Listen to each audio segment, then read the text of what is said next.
informasi, Ratna Sariwiguna ini merupakan seorang co-founder dari Serenity Preschool and Kindergarten, yaitu sebuah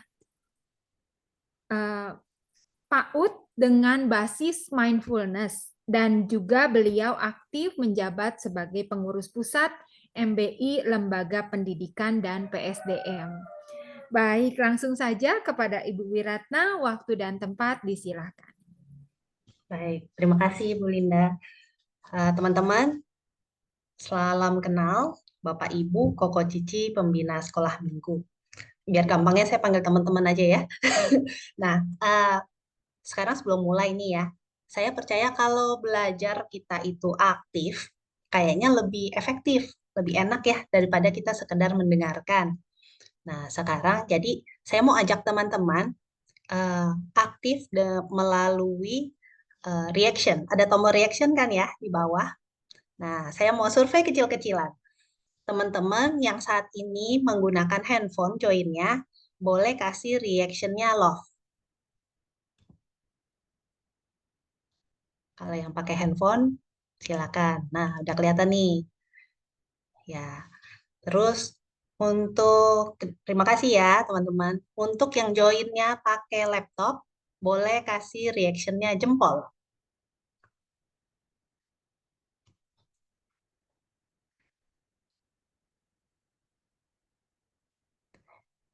Ya, nah eh, kalau yang ada yang angkat tangan nih, kalau angkat tangan mungkin mau mau ngomong atau salah pencet, salah pencet ya. Ya, em, nah sekarang ada satu lagi reaction. Ada lihat reaction yang kayak konfeti gitu ya, kayak trompet yang ada pita-pitanya. Nah, kalau teman-teman yang sharing device, satu device mungkin berdua atau satu wihara gitu ya sharing, boleh kasih reactionnya konfeti. Nah, ada nih teman-teman kita dari NTB, dari Jatim. Oke, welcome ya. Berarti teman-teman udah tahu ya caranya pencet tombol reaction ya. Nah, kita pemanasan dulu biar kita nggak ngantuk siang-siang makin semangat. Kita pemanasan. Saya mau bacain cerita singkat. Nah, ini coba teman-teman dengerin ya. Oh, kalau pakai HP, di bawahnya, di bawah screen-nya itu di bawah kan ada tombol reaction. Nah, kalau reaction dipencet, nanti bisa ada pilihannya, mau reaction yang mana. Ya, ini santai aja ya. Kalau misalnya sinyalnya lemot, waktu kedengeran baru dipencet nggak apa-apa. Gitu. Jadi tenang aja, kita nggak ada rapotnya di sini. Kita main for fun ya. Nah, saya mau bacain cerita. Begini, ini ceritanya tentang seorang anak yang bernama Budi. Nah, kalau teman-teman dengar kata Budi, silakan pencet reaksinya jempol. Dicoba dulu ya, Budi. Coba pencet jempol. Oke. Nah, nanti dalam cerita ini ada juga kata guru. Kalau katanya guru, teman-teman pencet reaksinya love. Tes dulu ya, guru. Nah, udah. Sekarang ada satu kata lagi. Katanya kucing. Kalau ada kata kucing, tolong teman-teman pencet reaksinya konfeti. Dicoba dulu, kucing. Ya, sudah ada ya. Oke, kita latihan apa? Kecepatan jari dan konsentrasi. Saya akan bacakan ceritanya. Kalau teman-teman dengar kata Budi, silakan dipencet. Kalau teman-teman dengar kata guru,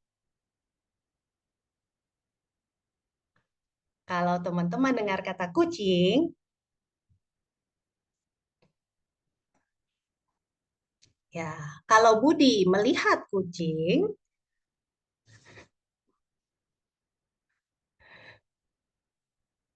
iya, oke. Saya bacanya pelan-pelan ya, biar biar sempet pencet reaction ya. Oke, ini cerita tentang seorang anak bernama Budi. Suatu hari, Budi datang terlambat ke sekolah. Ibu guru menanyakan alasan keterlambatannya. Budi dengan serius menjawab, "Maaf, Bu Guru, tadi saya harus menolong kucing tetangga yang terjebak di pohon." Ibu guru terkesan, lalu bertanya, "Wah, kamu penyayang kucing ya, Budi? Berapa lama kamu menolong kucing itu?" Budi lalu menjawab, "Iya, Bu Guru, sekitar 5 menit. Tapi selebihnya saya tidur lagi sampai alarm saya berbunyi." Oke, terima kasih partisipasinya teman-teman. Sudah pemanasan ya, pemanasan jempol. Oke, kita lanjut ya. Mungkin saya mau minta bantuan dari si Stefani untuk share screen materinya. Oke, sambil nunggu, saatnya kita mencoba fitur satu lagi di Zoom, fitur chat. Nah, teman-teman mungkin boleh kasih komentar satu kata aja gimana kesannya game barusan. Satu kata aja. Silakan diketik di kolom chat.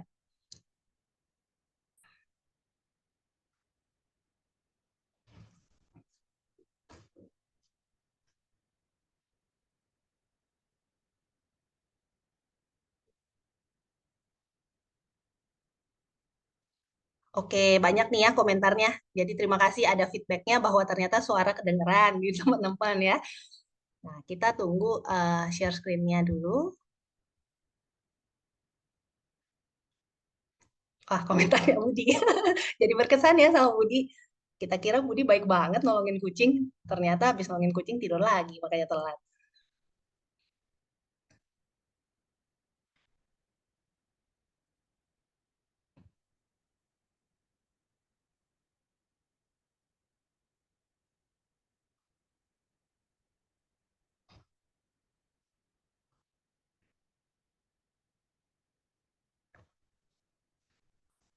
Oke, sambil menunggu ya teman-teman.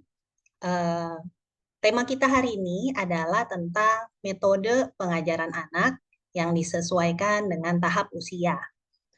Nah, tujuannya dari pertemuan kita hari ini, teman-teman bisa dapat gambaran mengenai apa sih bedanya anak-anak di tiap usia itu gitu.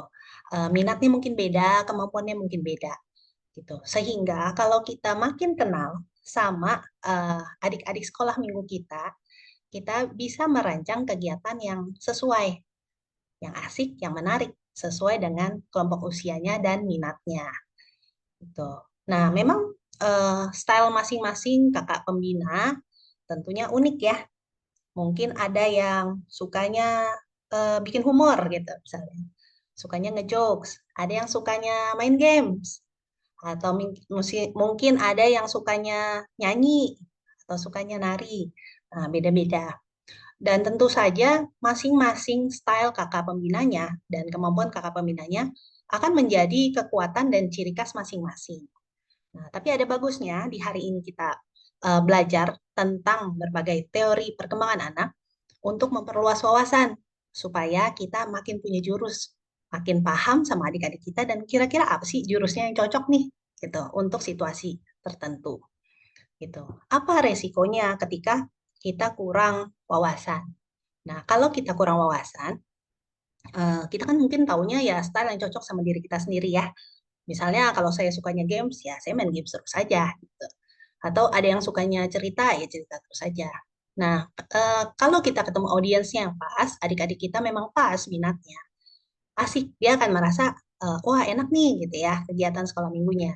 Tapi kalau misalnya kita ketemu audiens yang kurang pas, mungkin akan merasa bosan atau nggak nyambung gitu ya. Jadi kurang menarik. Nah, biasanya kalau kurang menarik, udah mulai nih, wah udah nggak perhatiin ngobrol sendiri aja sama temen gitu. Atau mungkin juga lama-lama jadi, males lah pergi ke sekolah minggu, kurang motivasi gitu. Karena sekolah minggu ya begitu-begitu aja. enakan di rumah nonton TV gitu ya. Nah, jadi metode pengajaran yang disesuaikan dengan tahap usia anak itu bisa mendukung proses pembelajaran yang efektif, menyenangkan, sekaligus mendukung perkembangan adik-adik kita di sekolah minggu. Tentunya kita semua mau ya, dari hasil dia ke sekolah minggu, setiap minggu itu anak-anak itu berkembang makin bagus gitu, menjadi pribadi yang berkarakter, ya kan, yang baik. Gitu. Oke, boleh ke next slide. Nah, itu tadi penjelasannya kan dari sisi siswanya ya, siswa sekolah minggu. Nah, bagaimana buat teman-teman sendiri nih sebagai kakak sekolah minggu, kakak pembina sekolah minggu atau koko cici, bapak ibu pembina sekolah minggu? Eh, apa sih yang teman-teman pengen dapat dari pelatihan itu? Teman-teman tuh pengen jadi pembina sekolah minggu yang seperti apa? Nah, boleh diketik di kolom chat.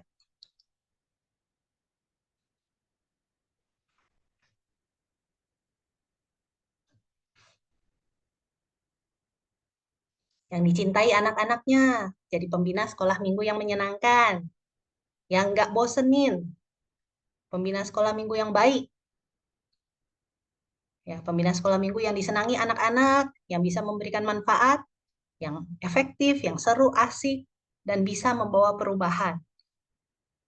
Ya, pasti harapannya yang baik-baik ya, yang bisa menjadi teladan, fleksibel, yang lucu, gitu. Dan ini apresiasi buat kita semua, buat teman-teman pembina sekolah minggu.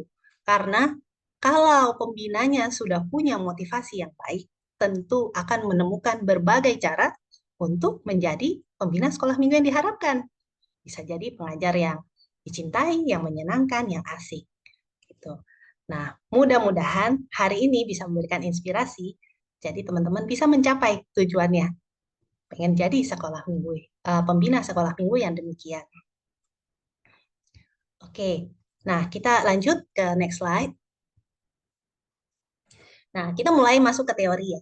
Kalau kita lihat anak-anak usia dari kecil sampai remaja, ada yang namanya pertumbuhan, ada yang namanya perkembangan. Kalau pertumbuhan itu biasanya dilihat dari fisik. Kan dari kecil masih pendek, ntar lama-lama makin tinggi, makin tinggi, makin tinggi gitu ya. Itu kalau secara fisik. Nah, tapi selain perkembangan fisik, ada juga perkembangan secara mental. Tuh, dalamnya ini yang tidak selalu kelihatan gitu. Makanya kita banyak belajar. Kalau kita jadi guru, jadi pembimbing, biasanya kita perlu banyak belajar untuk kita makin paham karena tidak langsung terlihat. Kalau tinggi gampang ya kelihatannya. Wah, tingginya kurang tinggi nih. Kamu agak terlambat kasih apa vitamin biar cepet tinggi gitu kan. Tapi kalau perkembangan yang di dalam tidak selalu bisa dilihat.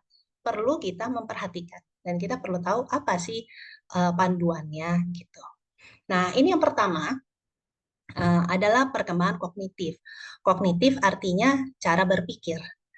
Nah, cara berpikir. Jadi, teori perkembangan kognitif yang kita bahas di sini dikembangkan oleh psikolog Swiss yang namanya John Piaget. Kalau nggak salah ngomongnya ya. Nah, ini adalah sebuah teori yang menjelaskan bagaimana anak-anak membangun pemahaman tentang dunia di sekitar mereka melalui ada 4 tahapan perkembangan yang berbeda. Jadi dalam teorinya ini ada 4, manusia itu ada 4 tahapan ketika mereka membangun perkembangan yang berbeda.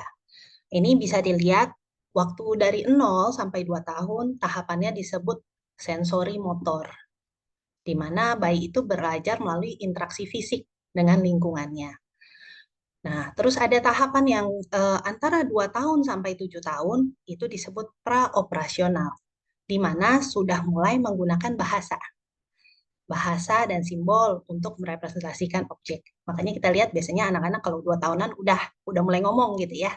Udah mulai dia mau apa, dia gunakan bahasa. Kalau masih baby kan, ya pokoknya nangis aja gitu. Lapar nangis, dingin nangis, sakit perut nangis. Kalau udah 2 sampai 7 tahun biasanya sudah mulai pakai bahasa. Oke. Nah, umur 7 sampai 12 itu sudah uh, mulai memahami konsep logika yang lebih konkret dan dapat berpikir secara sistematis. Nah, kalau usianya di atas 12 tahun itu sudah mulai mikirnya sudah lebih advance lagi, lebih abstrak, lebih hipotesis gitu ya. Nah, ini kalau teman-teman lihat di bagian 2 sampai 7 tahun praoperasional, ada yang disebut menggunakan penalaran ganda. Apa itu penalaran ganda? Atau kalau istilahnya dual reasoning. Nah, dual reasoning itu maksudnya eh, manusia itu menggunakan dua sistem yang berbeda dalam memproses informasi dan membuat keputusan. Kita pun sekarang ya sudah 2 sampai 7 tahun dia baru mulai gitu. Nah, sistem yang pertama itu eh, disebut proses pemikiran intuitif atau otomatis. Jadi dia lebih kayak refleks gitu ya, mengandalkan insting dan pengalaman sebelumnya. Biasanya cenderung emosional, mudah dipengaruhi oleh konteks situasi. Gitu. Nah, kalau sistem yang kedua itu proses pemikiran analitis atau reflektif. Itu biasanya kerjanya lebih lambat, butuh konsentrasi, mengandalkan logika dan pengenalaran yang mendalam. Itu jadi dua sistem ini sebenarnya kita semua selalu menggunakan. Satu sisi adalah kita pakai perasaan, pakai insting gitu ya. Di sisi lain kita pakai logika, kita pikir dulu gitu ya. Nah, buat anak-anak 2 sampai 7 tahun ini baru dimulai. Makanya jangan heran kalau kadang-kadang kayak nggak ada logikanya gitu ya.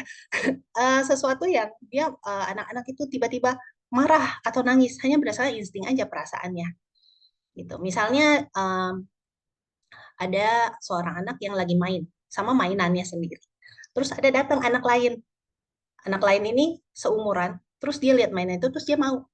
Pokoknya kalau udah mau ya rebut aja gitu. Terus kalau nggak dikasih ya nangis.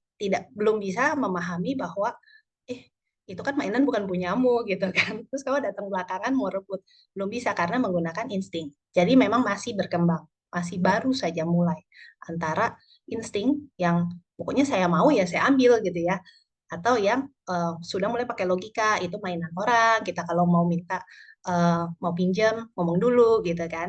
Nah ini masih baru berkembang. Ketika makin besar ya makin berkembang ya. Kalau saya percaya kalau teman-teman di sini kan udah nggak begitu kan ya.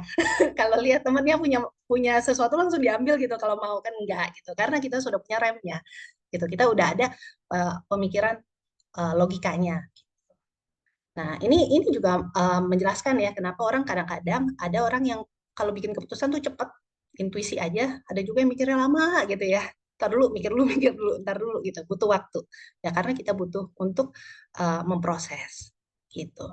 Nah, intinya dari teori ini adalah perkembangan kognitif anak-anak itu terjadinya secara bertahap dan setiap tahap itu harus dilalui sebelum melanjutkan ke tahapan berikutnya gitu. Jadi biar matang dulu, makanya anak-anak kalau 0 sampai 2 tahun tuh biasanya kita banyak kasih sensori gitu ya, yang berkaitan dengan apa?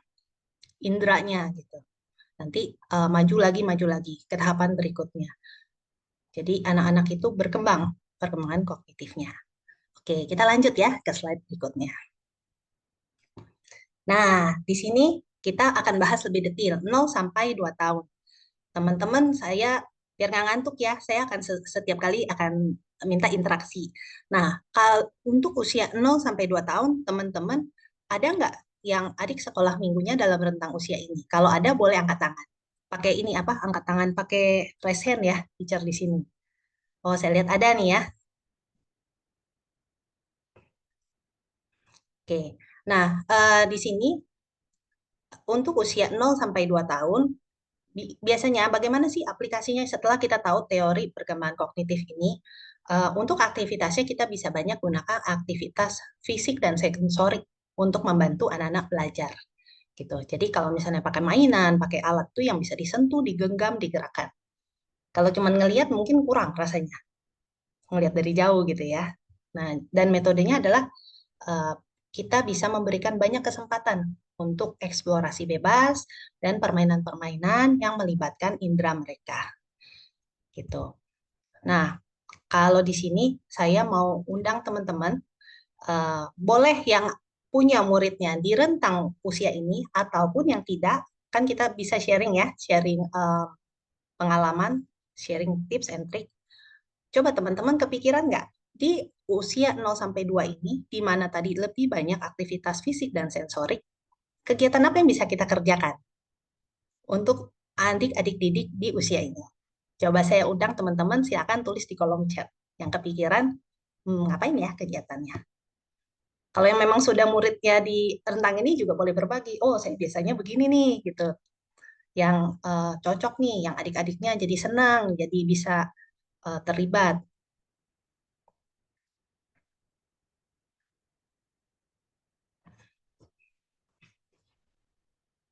Boleh?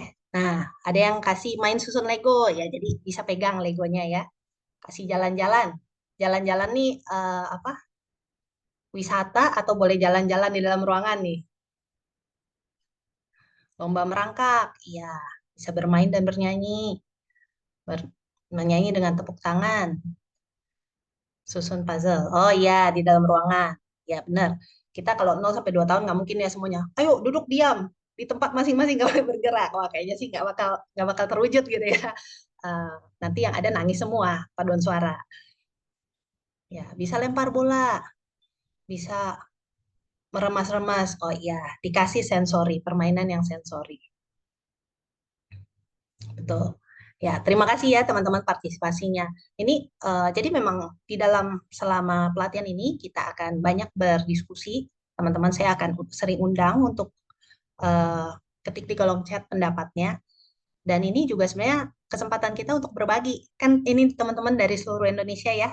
Siapa tahu ide yang biasanya kita lakukan rasanya udah biasa aja lah, udah umum gitu ya. Buat orang lain, benar juga ide bagus. Besok saya bisa lakukan gitu ya. Jadi dari sharing kita aja sebenarnya kita sudah berbagi, berbagi berdana gitu ya, berdana pengetahuan ke teman kita yang lain. Nah, saya juga kasih contoh ya. Misalnya bisa juga kita kasih mainan yang bunyi kayak marakas tahu ya yang bisa dikecrek-kecrek-kecrek gitu nah, kayak kerecekan. Misalnya kita bisa ajak nyanyi sambil krecek-krecek. Nah, sehingga dia ada sesuatu yang bisa dia mainin. Gitu. Itu juga bisa. Oke. Nah, sekarang kita lanjut ke slide berikutnya.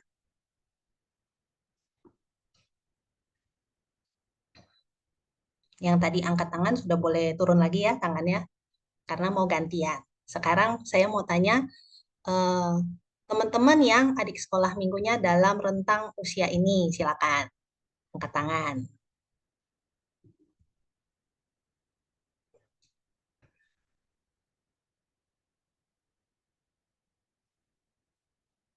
Ya, oke, lumayan ya. Yang rentang usia 2 sampai 7 tahun. Berarti kira-kira anak didiknya ini di preschool atau di TK atau mungkin SD kelas 1 gitu ya. Nah, kita lihat sama-sama. Untuk di kelas ini kan dia mulai mulai berkembang kognitifnya. Jadi aktivitas pembelajarannya kita sudah mulai bisa menggunakan permainan simbolik dan imajinatif. Udah mulai bisa diajak berimajinasi. Mereka suka bermain peran dan menggunakan objek sebagai simbol. Nah, metodenya gimana? Kita bisa gunakan cerita, gambar, dan permainan untuk membantu anak-anak mengembangkan kemampuan bahasanya juga dan kemampuan berpikirnya. Nah, kita bisa hindari penjelasan yang terlalu abstrak. Karena buat mereka harus sesuatu yang eh, bisa dipahami gitu ya. Yang cukup simpel dan bisa dipahami, bisa direpresentasikan dengan simbol. Nah, kalau dari penjelasan ini, kira-kira apa nih kegiatan yang bisa dilakukan di kelompok anak-anak yang usianya 2 sampai 7 tahun? Nah, silakan, boleh berbagi di kolom chat. Tangannya boleh turunin dulu ya, biar nggak pegel. Walaupun cuma virtual.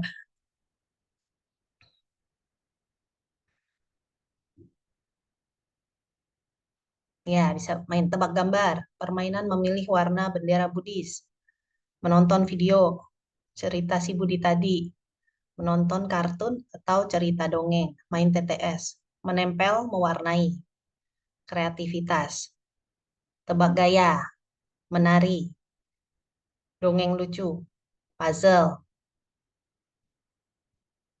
Ya, dari sharingnya teman-teman, bisa kita lihat bahwa 2 sampai 7 sudah pasti tidak bisa duduk diam mendengarkan ceramah Dharma, benar ya? Pasti harus ada kegiatan yang bisa diikutin gitu. Bisa bermain peran, bisa kita bikin operet gitu ya, tempel gambar. Ini kalau tadi saya baca teman-teman berarti perlu banyak sedia prop gitu ya, Ada kertas gambar kah? Apakah punya puzzle, punya balok, mewarnai. Ini biasanya berguna untuk di grup usia 2 sampai 7. Bisa tebak ekspresi. Bisa juga seperti kita cerita pakai puppet show gitu misalnya. Kalau kita mau menceritakan satu kisah yang ada moral story-nya gitu ya dan nilai moralnya kita bisa pakai puppet show. Nah, kalau mau interaktif bisa kayak tadi kayak si Budi tadi ya. Tapi bukannya pencet reaction tapi misalnya nih kita mau cerita tentang si kancil dan kura-kura gitu ya. Kita bisa bilang anak-anak, kalau kita bilang si kancil tolong tirukan bunyi-bunyinya. Kalau saya lagi sebut harimau atau kura-kura bagaimana gerakannya. Nah, nanti sambil kita puppet show, kita interaksi sama anak-anak. Itu juga bisa. Tuh. Jadi kegiatan yang ada simbol-simbolnya sehingga tidak cuma sekedar kita ngomong.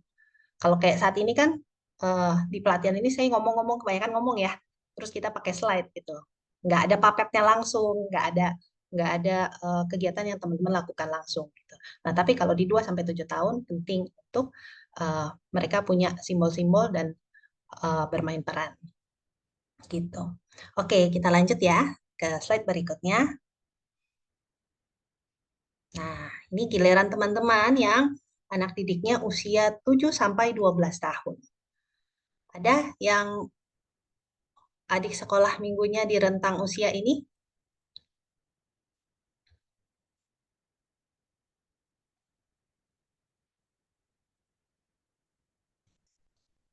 Ya, ini ada Cici Luis ya, yang murid sekolah minggunya antara 7 sampai 12.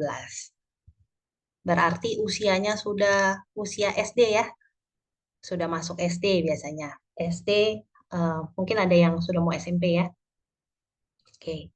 Nah, di usia 7 sampai 12 kita bisa gunakan aktivitas yang melibatkan manipulasi objek fisik dan eksperimen sederhana. Jadi masih masih ada objeknya. Masih banyak menggunakan objek fisik dan kita bisa mulai eksperimen sederhana. Di tahapan ini secara teori kognitif, anak-anak sudah mulai memahami konsepnya hubungan sebab akibat. Dan konservasi itu masih satu hal itu masih ada atau enggak ada. Nah, metodenya adalah gunakan metode pembelajaran yang konkret dan praktis. Misalnya nih, misalnya kita mau ngajarin tentang tadi saya sempat lihat ada topiknya tanggung jawab gitu ya. Tanggung jawab kan bukan sesuatu yang bisa dilihat ya. Konsep mudah nggak untuk mengajarkan apa itu tanggung jawab? Nggak bisa dilihat, nggak bisa dikasih gambarnya. Ini loh tanggung jawab gitu ya. Tapi kita bisa menggunakan metode yang konkret. Bagaimana membuatnya konkret? Contohnya, misalnya bisa aja kita pakai cerita. Saya jadi ingat nih dulu, waktu anak saya kan sekarang udah remaja ya. Waktu anak saya masih baru masuk SD, kadang-kadang sulit untuk mengajarkan nilai-nilai tertentu. Misalnya mau rajin atau tanggung jawab, itu kan satu konsep yang harus kita ajarin. Tapi gimana kita ngomong ya? Saya ingat papanya tuh sering cerita. Jadi sambil ke sekolah cerita. Ceritanya selalu si A, si B, dan si C. Kurang kreatif emang. Udah nggak punya nama, jadi cuma si A, si B, si C. Tapi akan cerita, misalnya gini. Oh, hari ini di sekolah ada acara piket kelas. Terus em, semua orang disuruh bawa alat-alat kebersihannya. Dia boleh bawa sapu, bawa kemoceng gitu ya, bawa pelan. Si A datang ke sekolah membawa sapu. Si B datang ke sekolah tidak bawa apa-apa. Si C, dia bilang sama mamanya, aku nggak mau sekolah hari ini. Kenapa? Soalnya ada piket, aku nggak suka, aku nggak mau kerja. Nah, menurut kamu mau jadi si A, si B, atau si C ya? Aku maunya jadi si A gitu. Biasanya anak-anak cenderung pengennya ideal gitu kan ya. Kenapa? Iya dong, kan disuruh bawa sapu gitu ya. Nah, itu membantu mengkonkretkan eh, apa yang kita maksud dengan misalnya bertanggung jawab gitu ya. Bisa hadir. Jadi dia punya contoh-contoh yang bisa dipahami untuk usia 7 sampai 12 gitu. Itu contohnya. Nah, kalau buat teman-teman, mungkin sekarang giliran nih teman-teman yang anak didiknya 7 sampai 12. Apa sih yang teman-teman biasanya kerjakan untuk grup usia ini? Bakal ngapain aja nih? Kalau saya tadi contohnya cerita ya, berarti cerita dan diskusi.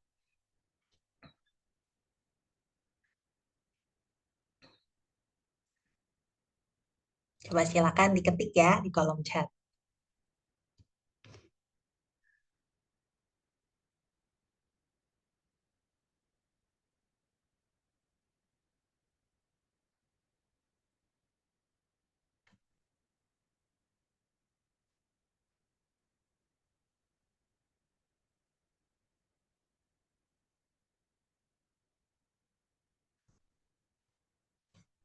Gimana teman-teman yang usianya 7 sampai 12 anak didiknya? Ya, mengajak tanya jawab, mirip ya. Kayak contoh saya, bermain games,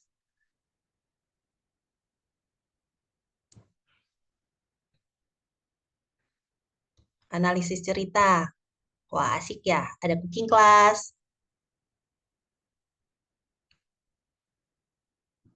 tanya jawab.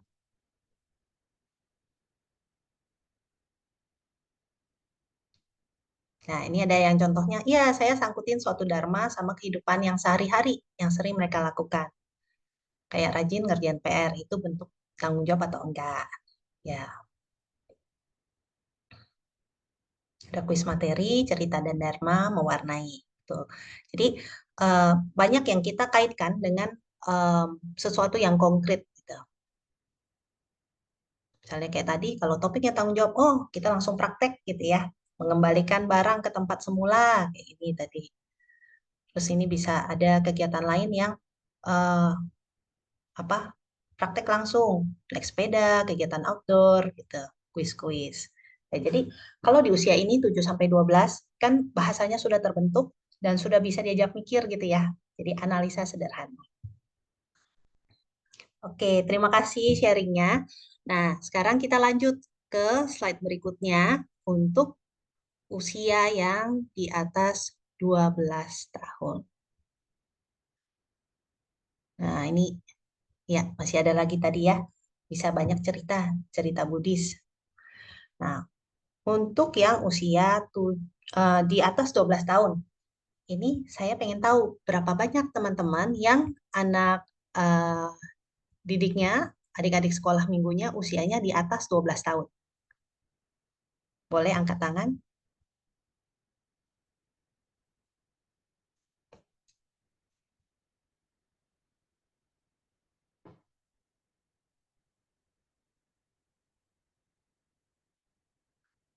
Ada ya, berarti udah sekolah minggunya udah anak-anak masuk remaja ya, berarti ya. Oke, terima kasih. Nah, untuk di usia di atas 12 tahun, apa sih yang kita bisa lakukan? Aktivitas pembelajarannya bisa mulai menantang siswa dengan eh, masalah yang memerlukan pemikiran abstrak dan logika formal. Misalnya bisa diskusi tentang ide-ide yang kompleks atau pemecahan masalah hipotetis. Maksudnya masalahnya nggak benar-benar ada gitu ya. Masalahnya dibuat sebagai studi kasus gitu. Nah, metodenya kita bisa dorong diskusi atau debat atau proyek penelitian gitu. Nah, di sini teman-teman boleh share untuk yang adik-adiknya di usia di atas 12 tahun, biasanya kegiatannya ngapain sih?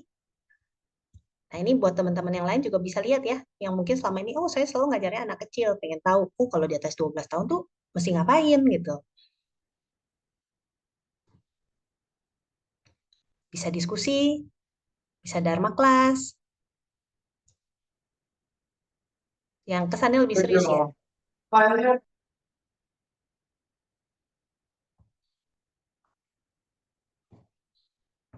Oke, ya, bisa juga kita seperti tadi, misalnya kita bahas contoh kasus dalam bentuk cerita, diskusi, atau mungkin kayak semacam latihan debat ya.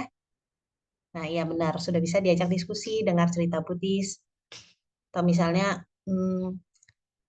Debat Dharma, ya betul. Kuis kelompok. Jadi sudah bisa diajak mikir yang lebih mengawang-awang gitu ya. Nggak ngawang banget, tapi sudah bisa yang hipotesis tadi. Jadi masalahnya sih belum tentu ada sekarang, tapi seandainya ini terjadi, apa yang akan kalian lakukan? Gitu. Nah, ini juga bisa membuat kartu ucapan, membuat mading, sharing-sharing cerita atau dharma.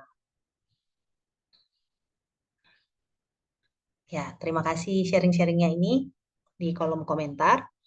Nah, jadi tadi kita bahas tahapan perkembangan kognitif berdasarkan usia, bukan berarti pendekatan yang di tahap sebelumnya tadi kita nggak boleh pakai buat usia yang lebih besar gitu ya. Misalnya nih, bukan berarti kalau yang udah gede nggak boleh main drama gitu ya, boleh aja kan? Atau misalnya main yang games-games yang lucu-lucuan ya boleh-boleh aja. Cuma kita bisa jadi lebih paham mana kegiatan yang rasanya akan terlalu mudah, yang wah jadi kayak terlalu ece-ece gitu ya, kurang seru gitu ya. Atau bisa juga kita tahu oh kegiatan yang kayak gini mungkin terlalu sulit buat grupnya adik-adik sekolah minggu kita gitu ya. Nah, biasanya kegiatan yang seru itu adalah ketika itu cukup menantang tapi tidak terlalu sulit. Ini rahasianya. Dia harus cukup menantang. Kalau terlalu mudah kurang seru. Terlalu sulit juga nggak seru. Tapi dia cukup menantang tapi tidak terlalu sulit sehingga ada peluang suksesnya. Tuh. Nah, ini sebenarnya konsep yang sering dipakai di game. Kalau teman-teman perhatiin ya, biasanya kalau saya nggak tahu di sini banyak yang suka main game nggak? Banyak nggak? Nah, game itu kalau terlalu susah orang juga males nggak mau main. Tapi terlalu gampang juga nggak mau. Yang sedang-sedang itu biasanya game yang lebih lebih sering dimainkan. Kenapa? Karena eh, kita tuh sedang-sedang lebih banyak menang ya, tapi kadang-kadang ada challenge-nya juga. Sehingga kita ketika menang rasanya lebih senang gitu ya. Nah, kegiatan di sekolah minggu juga sama. Kalau dia ada sedikit challenge, tapi kayaknya bisa diselesaikan, itu mungkin rasanya lebih seru gitu. Nah, biasanya yang kayak begini yang apa? Kalau game-game yang begitu lebih asik gitu ya. Oke. Nah, oke kita lanjut ke slide berikutnya.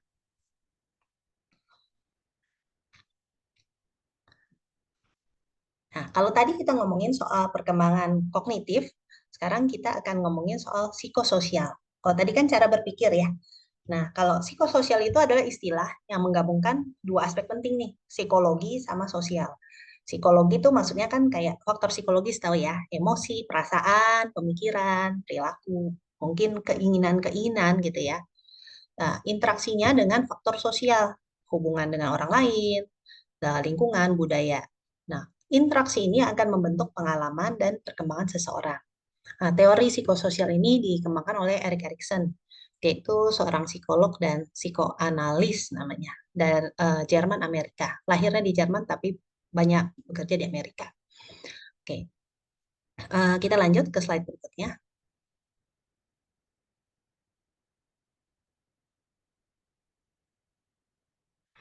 Nah, tahapan psikososial Erikson ini eh, dia teorinya adalah em, tahap perkembangan psikososial itu mencakup seluruh rentang kehidupan manusia, mulai dari masa bayi, kanak-kanak, remaja, terus sampai usia tua.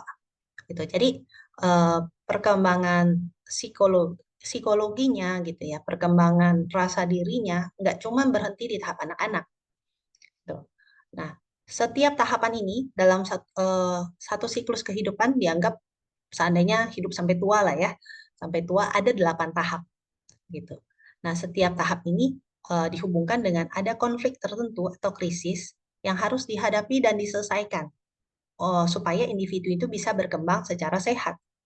Tuh. Jadi penekanannya adalah perkembangan manusia itu proses yang terus berlangsung sepanjang hidup dan setiap tahap membawa tantangan dan peluang yang unik untuk pertumbuhan psikologisnya.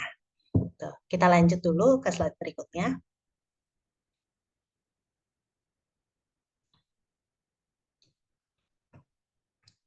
Oke, kita ke slide berikutnya ya.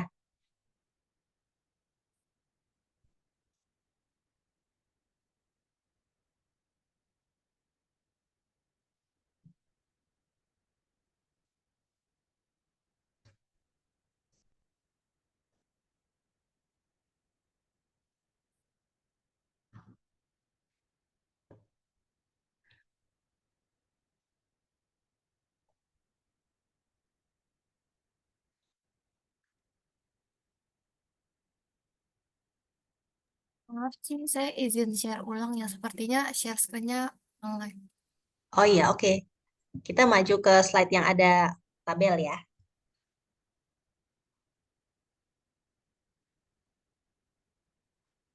Oh, sudah bisa, Ci? Nah, sudah bisa. Teman-teman yang lain udah bisa lihat? Bisa? Boleh kasih jempol kalau udah bisa lihat?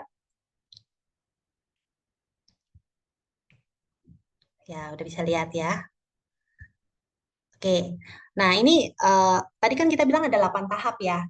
Jadi di sini nih tahapnya ada usianya, rentang usianya di kolom sebelah kiri. Itu adalah tahapan usianya. Yang di tengah itu adalah konfliknya. Jadi apa sih konflik atau krisis yang akan dihadapi? Nah, yang di kanan itu, kolom kanan adalah kualitas yang akan terbentuk ketika kita berhasil melalui tahapan tersebut gitu. Nah, ini kan saya lihat teman-teman kayaknya beda-beda ya rentang usianya. Sekarang survei lagi, survei kecil-kecilan. Tuh. Teman-teman ada nggak yang rentang usianya 12 sampai 18 tahun? Boleh raise hand, raise hand. Yang usianya 12 sampai 18, ada nggak? Oh, ada nih, ada. Oke. Berarti nanti boleh boleh cek ya, apakah benar nggak sih ini dialami atau mungkin udah lewat. Ya, terima kasih. Berarti banyak nih kakak-kakak yang masih muda-muda, koko cicinya. Nah, sekarang boleh diturunin lagi tangannya. Nah, teman-teman yang usianya, rentang usianya 19 sampai 29 tahun. Boleh raise hand? Ini usia kakak pembina loh ya. Ya, usianya teman-teman yang antara 19 sampai 29 tahun.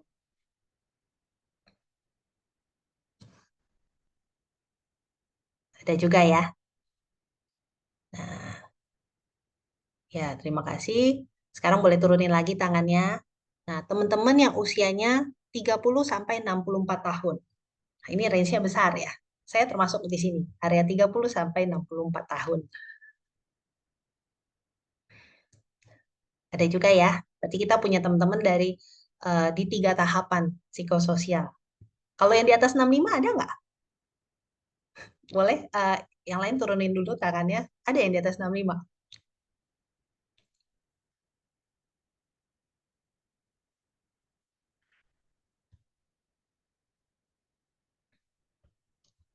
Masih ada yang resen? Oh enggak, kayaknya belum turunin aja. Ya, oke. Berarti kira-kira kita di 3 ini ya.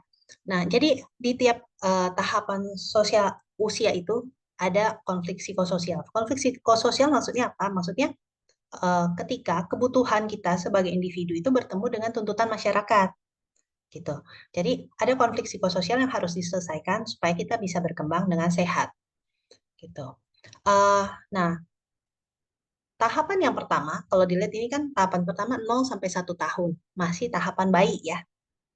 Nah, tahapan bayi ini berlangsung dari lahir sampai 1 tahun. Itu yang dipelajari konfliknya adalah antara percaya atau tidak percaya kepada dunia di sekitar mereka.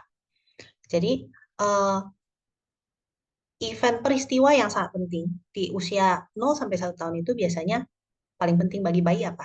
Urusan makan, memberi makan. Eh, Nah, tergantung pada konsistensi dan kualitas perawatan yang mereka terima. Jika selama tahap ini bayi itu mengandalkan kan pengasuh mereka, apakah ibunya atau pengasuh yang lain untuk makanannya, kenyamanannya, keamanannya gitu.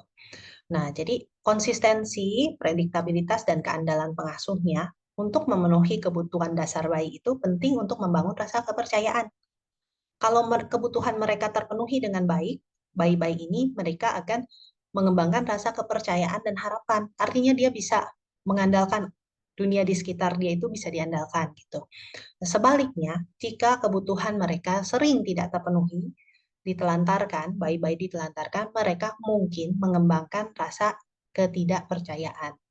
Tuh, jadi teori psikososialnya Erikson itu seperti ini. Ketika ketika dia bisa melalui tahapan itu muncul kualitasnya. Kalau kita punya kepercayaan kepada dunia sekitar, kita jadi punya harapan, gitu kan ya. Jadi punya harapan. Sedangkan kalau enggak kita mungkin apatis gitu. Kita tidak percaya kayak dunia di luar tuh apa kejam gitu. Nah, itu tahapan bayi 0 sampai 1. Nah, untuk adik-adik sekolah minggu, mestinya kan nggak ada ya yang 0 sampai 1 ya. Mungkin kalaupun ada ya karena baru lahir terus diajak orang tuanya gitu ya ke sekolah minggu gitu. Nah, jadi untuk adik-adik sekolah minggu kita akan bahas detail yang dikotakin merah ini nih, antara 1 sampai 18 tahun. Oke, boleh slide berikutnya.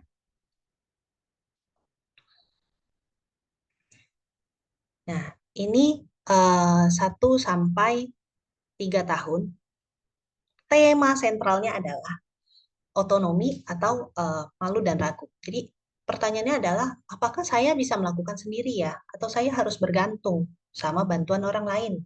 Gitu. Di umur 1 sampai 3 tahun, anak-anak mulai menunjukkan kebutuhan yang lebih besar untuk dia bisa mandiri. Pengen bisa mandiri gitu ya. Dan pengen punya kendali atas diri mereka sendiri dan dunia di sekitar mereka.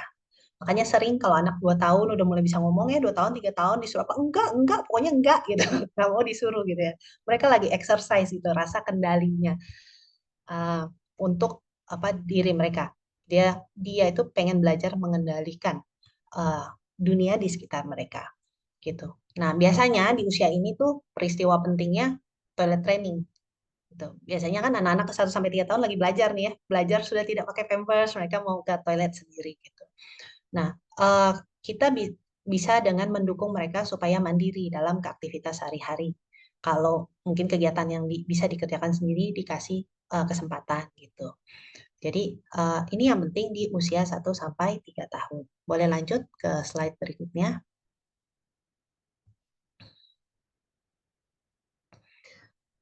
Nah, tadi kan kita ngomong ada konflik ya.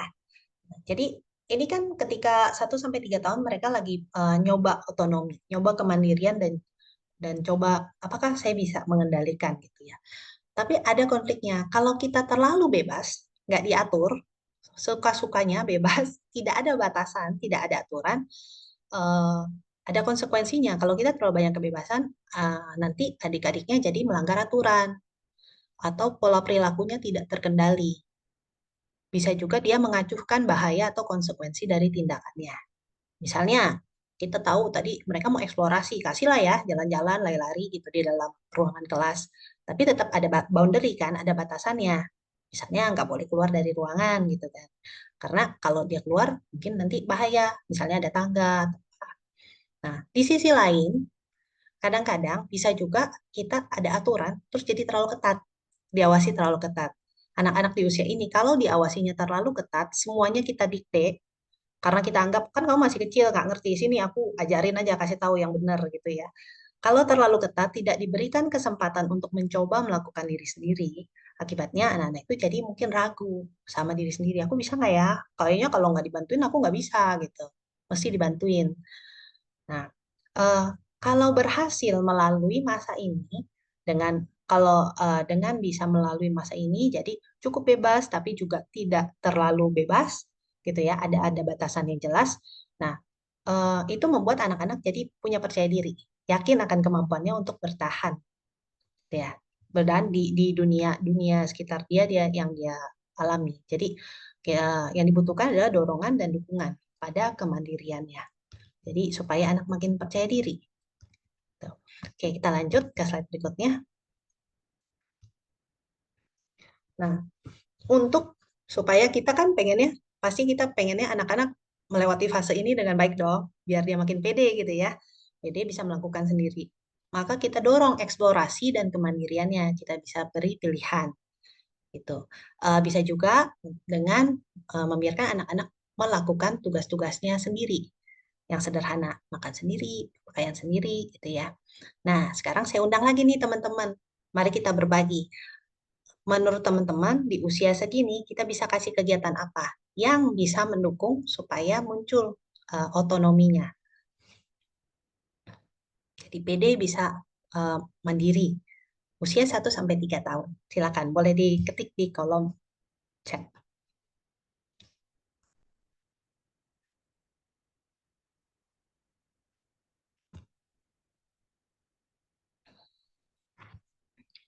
Bisa buat susun balok, belajar mengantri, mencoba mewarnai sendiri tanpa bantuan orang lain, belajar sopan santun, perkenalan warna-warna,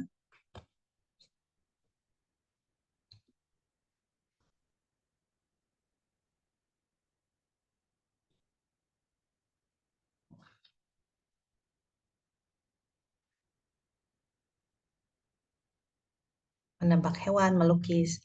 Ya, banyak kegiatan yang menyenangkan ya, yang bisa dilakukan untuk anak usia 1 sampai 3 tahun. Nah, ini ada yang belajar pakai kaos kaki dan sepatu sendiri, menempel origami. Jadi kasih mereka eh, eksplorasi, juga belajar mandiri. Sebenarnya ikut sekolah minggu juga salah satu eksplorasi. Karena kan kadang-kadang asik dia udah mulai bisa lepas dari orang tua gitu ya. Yang sebelumnya mungkin nempel terus gitu. Terus sekarang jadi sudah mulai bisa mau eksplorasi sendiri. Nah, bisa juga belajar makan sendiri. Mungkin yang di sekolah minggunya dapat makan, di bagian makanan mereka kasih kesempatan makan sendiri gitu ya. Jadi kita yang sebagai pembinanya, kita juga bisa tahu nih di posisi ini, kalau yang bisa coba sendiri kasih mereka coba gitu. Kalau yang mereka butuh bantuan, ya kita bantu. Misalnya kalau misalnya bawa kotak makan, mau makan sendiri tapi buka kotaknya susah ya, mungkin kita bisa bantu buka kotaknya. Tapi habis itu ya makannya makan sendiri gitu ya.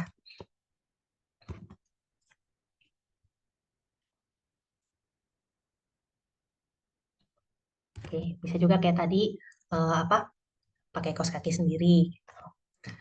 Nah, oke. Nah, sekarang kita maju ya ke tahap usia berikutnya. Boleh slide berikutnya.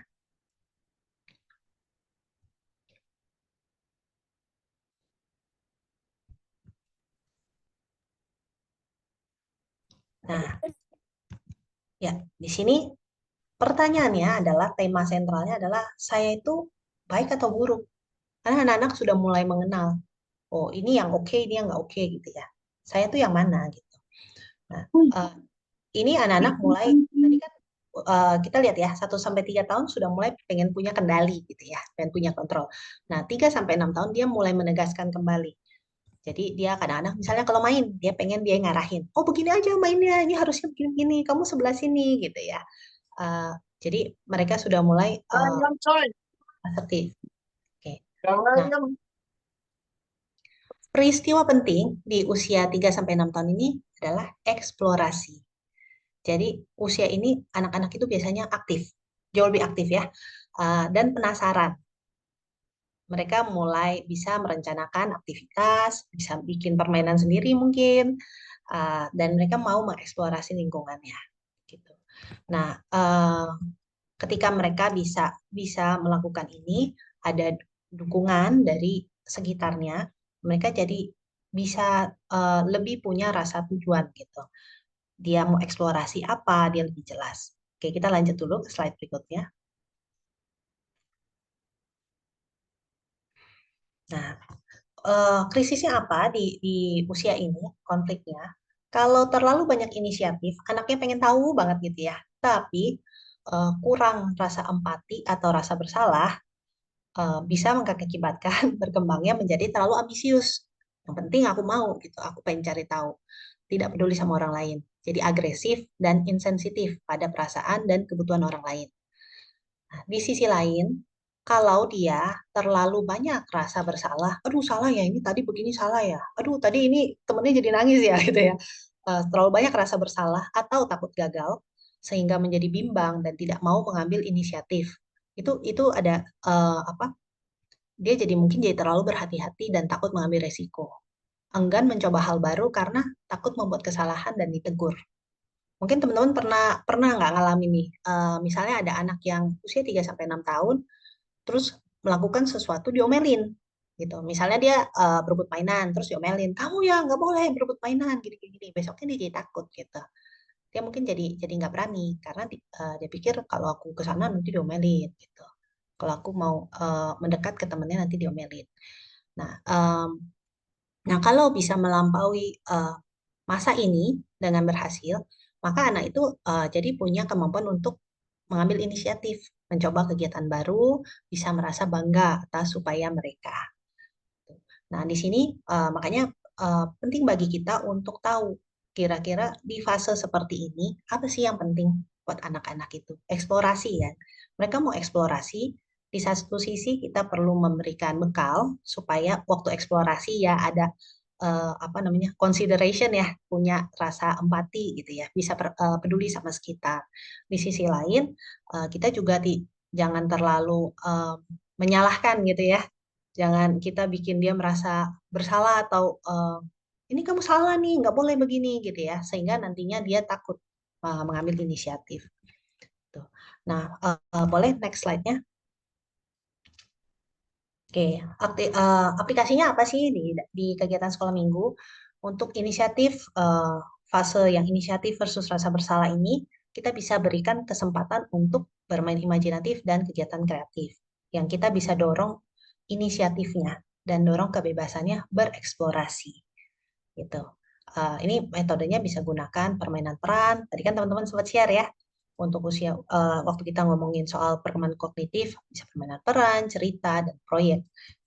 Proyek itu kerja kelompok gitu ya, yang memungkinkan anak-anak untuk memimpin dan mengambil inisiatif. Gitu. Nah,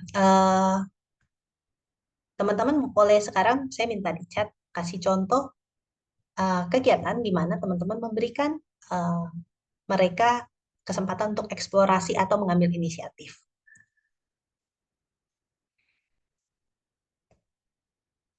Kira-kira apa? Di usia 3-6 tahun.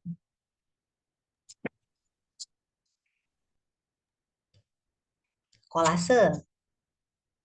Ya, kalau kolase kan nggak kita dikte ya. Yang mana yang mau ditempel, tempelnya harus bagaimana, dia pasti bisa bereksplorasi gitu.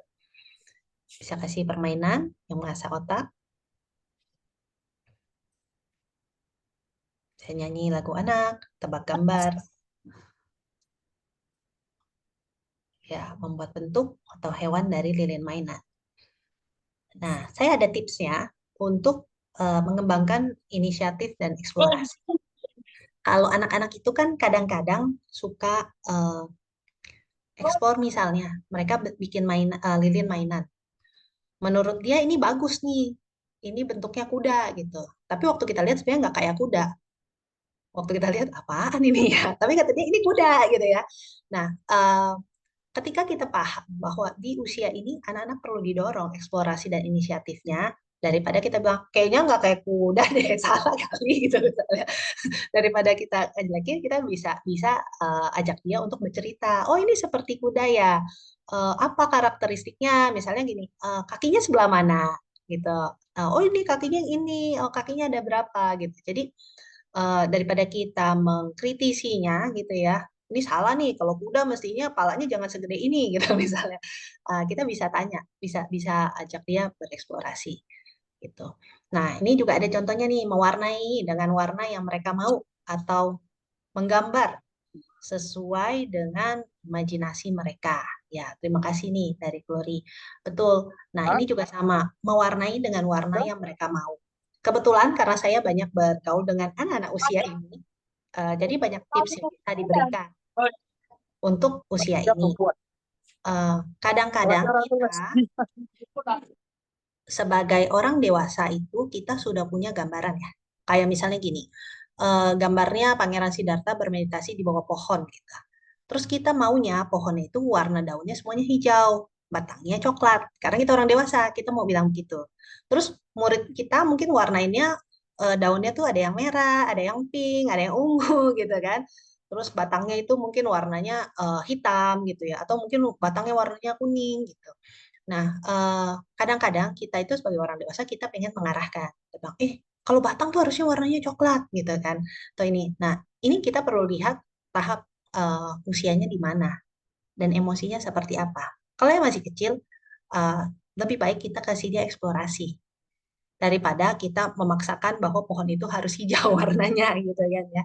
Tapi lebih, oh kenapa kamu pilih warna ini? Iya, aku lagi suka ini kan warnanya sama kayak unicorn gitu misalnya. Jadi kita lebih lebih bisa mengenal murid kita daripada kita ngejudge mereka dengan yang hitam putih gitu ya. Ini benar, ini salah. Nah, tentu saja tergantung. Misalnya kalau memang tujuannya teman-teman lagi mau ngajarin bahwa pohon itu warnanya hijau, ya beda kan. Tapi kan karena ini sekolah minggu, saya rasa sekolah minggu itu lebih, kita kan lebih banyak bukan mau maksa bahwa pohon itu harus warna hijau gitu, tapi lebih kasih dia eksplorasi gitu ya. Nah, jadi teman-teman bisa bisa gali, kenapa sih warnanya begini gitu kan. Kalau misalnya takut kalau anak saya tuh jadi nggak tahu pohon itu warnanya hijau gitu ya. Kita bisa ajak diskusi. Oh iya, ini pohon yang kamu gambar warnanya apa? Warnanya ungu karena seperti unicorn gitu. Oh iya, kalau pohon yang di luar warnanya apa? Oh, warnanya hijau kan mereka juga bisa bilang gitu ya. Jadi tips untuk di usia ini adalah kita sebenarnya kadang-kadang kita sudah kasih mereka eksplorasi, tapi waktu kita kasih feedback itu kadang-kadang kita lupa. Kita lupa bahwa mereka anak-anak yang hidupnya kadang-kadang masih ada dunia imajinasinya gitu ya. Sehingga kita kalau kita paham ini kita bisa lebih mendorong dia untuk mengeksplorasi, berkreasi dan mencoba gitu. Nah, oke, kita lanjut lagi ke slide berikutnya. Nah, ini usia 7 sampai 11 tahun. Temanya adalah kompetensi. Jadi pertanyaannya, bagaimana saya bisa menjadi baik? Karena kalau yang tadi kan, aku ini oke apa nggak oke ya, gitu ya. Misalnya, aku baik apa enggak? Kalau sekarang udah tahu yang baik, saya gimana ya? Pengen jadi kompeten, pengen bisa sesuatu. Gitu. Nah, anak-anak mulai membandingkan diri mereka dengan teman sebayanya dan untuk mengukur kemampuan dan harga diri mereka. Gitu. Diakui atau tidak, di usia ini sudah mulai ada perbandingan kan. Dia lebih baik dari aku lebih baik dari dia. Gitu. Jadi peristiwa pentingnya di usia ini itu biasanya sekolah, gitu. Karena di sekolah mereka mulai melihat aku ini termasuk yang anak yang top student atau udah lowest student gitu ya. Nah, sekolah itu sebenarnya tempat di mana anak-anak itu berkembang gitu kan ya. Mereka bisa mengeksplorasi banyak hal supaya mereka bisa merasa kompeten dan percaya diri. Karena kan banyak sekali hal yang sebenarnya bisa dikuasai gitu ya. Nggak cuma sekedar hafalan gitu ya, tapi mungkin dari kreativitas, sport, dan lain-lain. Nah, kita lanjut ke slide berikutnya. Nah, konflik yang ada di sini adalah anak-anak itu kan pengen bisa ya, bisa di sesuatu. Kadang-kadang kalau dia sudah menemukan bisanya apa, dia terlalu fokus pada satu bidang tertentu saja. Gitu. Sehingga jadi sangat terampil di satu bidang, tapi di tempat lain mungkin kurang. Nah, kalau dia tidak difasilitasi, dia nanti di bagian yang lain yang tidak bisa itu dia tidak mampu dan rendah diri. Misalnya aku jagonya basket, aku suka main basket, aku jago basket, tapi kalau belajar aku nggak bisa. Gitu. Jadi tiap kali ngomong belajar aku udah nggak mampu dan rendah diri. Gitu. Nah, di sisi lain ada anak-anak juga kalau kalau dia merasa gagal dalam upayanya mencapai kompetensi dan merasa rendah diri kayak semuanya aku gagal gitu. Akhirnya jadinya apatis dan kehilangan motivasi. Gitu. Nah, jadi di tahap ini penting untuk kita bisa menumbuhkan rasa kompetensi itu. Kompetensi itu melibatkan perasaan mampu dan percaya diri dalam menyelesaikan tugas dan tantangan yang dihadapi. Jadi kalau anak-anak yang dia udah pede gitu ya, merasa dia memang bisa, dia biasanya lebih berani. Kita misalnya gini, kamu yuk mimpin kebaktian, ayo gitu kan. Karena dia merasa dia kompeten gitu. Dia lebih bisa menghadapi tantangan dan percaya diri, mengembangkan berbagai keterampilan. Oke, kita ke slide berikutnya dulu. Nah, aktivitas pembelajarannya apa sih yang kita bisa lakukan? Kita bisa dorong keterlibatan buat kegiatan-kegiatan yang cukup menantang bagi dia ya. Jadi butuh keterampilan dan usaha. Dan kalau sudah dilakukan, kita kasih feedback. Ye, hebat gitu kan, sudah mencoba gitu. Jadi kita bisa memotivasi gitu. Jadi bisa bisa ada pekerjaan-pekerjaan tugas yang membuat anak tuh merasa achieve gitu ya, merasa kompeten dan sukses. Dan jangan lupa diberikan pujian dan penghargaan atas pencapaian mereka. Nah, yang di sini saya mau tanya teman-teman. Biasanya teman-teman pujian dan penghargaannya dalam bentuk apa buat anak-anak? Kalau anak-anak sudah bisa melakukan sesuatu, seperti apa sih bentuk acknowledgement atau pujian atau penghargaan? Silakan tulis di kolom chat.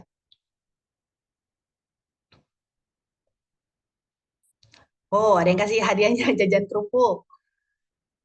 Ada yang kasihnya secara verbal ya, misalnya, oh good job gitu ya, atau hebat. Gitu ya. Ada yang kasih cap ya, cap bintang ya, stempel. Oh, ada yang kasih tepuk tangan.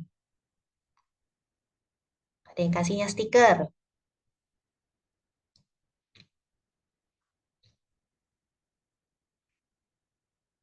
Ada yang kasih reward hadiah. Ya, ada ucapan yang memotivasi, kasih pujian, ajak teman-teman tepuk tangan, kasih jempol, bisa juga kasih sign ya. Bagus. Wah, ini ada yang kasih hadiahnya tas Tupperware. Nah, ya, ada yang bentuknya poin, berarti poinnya bisa dikumpulin ya.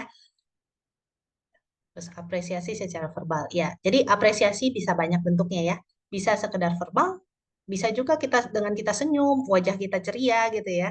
Bisa kasih jempol, bisa kita ngomong, bisa kita tepuk tangan, minta teman-temannya yang tepuk tangan. Jadi bisa apresiasi dari kita atau dari teman-temannya. Ya, bisa kasih pujian. Oke, saya udah diingetin nih, ada sisa waktu tinggal sedikit. Kita lanjut ya. Eh, boleh next step-nya. Nah, ini fase yang terakhir. Jadi 12 sampai 18 tahun. Nah, saya nggak tahu nih, teman-teman kan ternyata ada ya yang di range ini 12 sampai 18 tahun. Apakah sudah melalui fase ini? Mari kita lihat. Eh, tema sentralnya adalah pertanyaan mengenai siapa saya. Mungkin nggak nanya spesifik ke diri siapa saya gitu ya, tapi temanya adalah siapa saya. Biasanya di fase ini sudah mulai mengeksplorasi kemandirian mereka dan mengembangkan rasa dirinya, rasa diri. Kalau bahasa psikologisnya mungkin ego gitu ya. Tapi ego bukan egois, rasa diri saya sih seperti apa sih gitu. Nah, peristiwa penting di usia ini adalah hubungan sosial. Setuju teman-teman yang ada di dalam range usia ini? Yang penting itu adalah hubungan sosial di usia 12 sampai 18 tahun. Nah, biasanya di usia ini remaja berusaha menemukan identitas mereka melalui hubungannya dengan teman sebaya dan orang dewasa yang mereka kagumi. Nah, jadi mengeksplorasi berbagai peran, ide dan nilai-nilai kehidupan itu penting dalam pembentukan identitas. Boleh slide berikutnya? Nah, ini konfliknya apa? Kalau membangun identitasnya terlalu kaku dan ekstrim, eh, itu efeknya adalah ada isolasi dari teman sebaya atau keluarga yang memiliki pandangan berbeda. Dan itu juga bisa menghambat perkembangan pribadi dan sosial yang sehat. Juga mungkin jadi ada konflik dengan orang lain gitu ya. Kalau kita terlalu kaku dan ekstrim. Pokoknya yang setuju sama saya teman, yang nggak setuju nggak mau kenal gitu ya. Jadinya seperti itu. Nah, di sisi lain ada juga mungkin uh, apa terlalu menolak semua identitas. Jadi ini nggak mau, ini nggak mau, menolak semua identitas atau nilai yang ditawarkan oleh masyarakat atau kelompok mereka. Akhirnya jadi isolasi sosial karena merasa dirinya sendirian, tidak sama dengan orang lain. Gitu. Bisa jadi rendah diri atau jadi bingung. Saya itu sebenarnya siapa ya? Aku nggak cocok sama yang ini dan nggak cocok sama yang itu. Gitu. Nah, kalau bisa melalui masa ini, kualitas yang timbul adalah kesetiaan. Kesetiaan tuh bukan berarti setia sama pacar gitu ya. Bukan itu, tapi sebenarnya kayak kesetiaan kepada diri sendiri. Bahwa kita tuh jadi tahu, oh saya tuh orangnya seperti ini. Kita bisa terima diri kita sendiri. Gitu. Bisa terima diri kita sendiri juga bisa menerima orang lain. Bahwa memang setiap individu unik kan ya. Kita nggak bisa mengharapkan semua orang sama persis seperti kita gitu. Nah, ketika ada kualitas ini, jadi punya kemampuan untuk bersumbangsi, bisa berpartisipasi. Kenapa? Karena kita sudah tahu uh, orang lain itu mungkin berbeda, bahkan uh, ideologinya berbeda gitu ya, prinsipnya mungkin beda, tapi kita tetap bisa kerjasama karena kita sudah tahu bahwa kita kita adalah kita gitu ya, diri kita sudah lebih mantap gitu. Oke, kita lanjut. Slide berikutnya. Nah, aktivitas belajar seperti apa? Kita bisa bantu mengeksplorasi minat dan nilai-nilai teman-teman kita. Berikan dukungan dalam pencarian identitas. Biasanya di masa ini udah bisa difasilitasi nih diskusi tentang berbagai pilihan karir, mungkin karir kalau yang udah lebih besar ya, yang mendekati 18 atau nilai-nilai pribadi dan identitas sosial gitu. Jadi bisa dorong kebersamaan sekaligus bisa ekspresi diri. Nah, biasanya nih eh, teman-teman boleh nggak kasih ide atau mungkin bahkan yang teman-teman yang ada di usia ini pengennya apa sih kegiatan di sekolah minggu yang cocok untuk usia 12 sampai 18 tahun. Boleh di chat.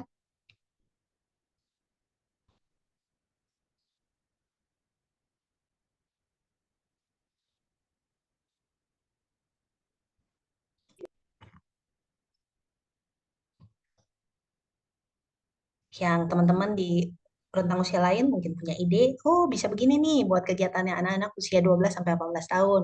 Atau kalau yang memang dalam rentang usia itu mungkin punya aspirasi. Iya nih, mestinya kita sering-sering ada kegiatan apa gitu. Oh ini nih ada Kemari yang Romo, itu cita-cita.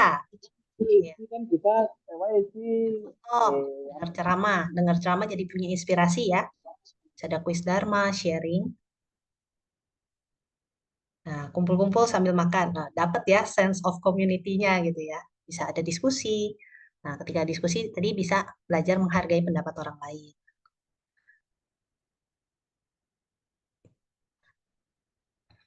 Nah, ya bisa diskusi ya anak muda zaman sekarang gimana sih? Seperti apa sih menjadi remaja Buddhis itu gitu kan? Nah, jadi bisa mendorong di usia ini banyak diskusi, banyak tadi ada talk, sharing gitu ya, supaya kita bisa membantu untuk menemukan jati dirinya. Seperti apa yang dia nyaman gitu ya. Nilai-nilai seperti apa yang dipegang. Termasuk bisa aja kita misalnya ngundang guest speaker nih gitu ya. Guest speaker yang bisa jadi role model buat teman-teman sehingga bisa tanya jawab juga. Guest speakernya bisa sharing apa apa yang dilalui di masa-masa ini gitu. Oke. Nah, kita lanjut ke slide berikutnya. Nah, saya sudah sampai tanya jawab. Sampai di sini eh, teman-teman ada pertanyaan?